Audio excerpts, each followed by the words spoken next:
Make and do are two small words in English, but they create a lot of doubt in us with regard to their usage.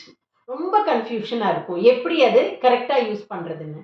எதனாலன்னு பாருங்க, you two அ மிஸ்டேக்குன்னு சொல்கிறதா இல்லை you make a மிஸ்டேக்குன்னு சொல்கிறதா தான் பெரிய doubt நம்மளுக்கு. அதுக்கு முதல்ல மேக்னா என்ன, டூனா என்னன்னு பாருங்க. மேக்னா கிரியேட், ப்ரொடியூஸ் ஆர் ரிசல்ட்ஸ் அப்படின்னா உருவாக்குதல், உற்பத்தி படுத்துதல் இல்லை ஏற்படுத்துதல். டூனா என்ன, perform an activity R task, ஒரு வேலையை செய்வது. ரைட். ஸோ இப்போ மேக் எங்கே யூஸ் பண்ணணும், டூ எங்கே யூஸ் பண்ணணும். மேக் வந்து மிஸ்டேக்ஸோ, ஒரு பிளான்ஸை பற்றி பேசும்போதோ, ஒரு காலோ, ஒரு சேஞ்சஸ் சொல்கிற போதோ, ஒரு டிசிஷனை சொல்லும் போதோ, ப்ராமிசஸை சொல்லும் போதோ மேக் யூஸ் பண்ணுங்க.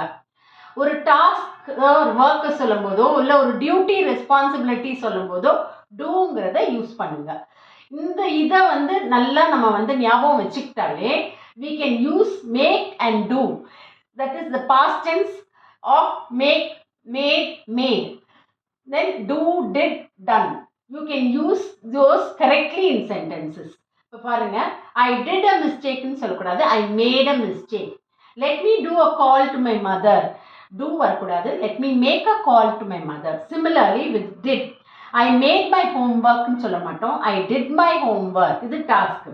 She made her duty yesterday வராது, she did her duty yesterday.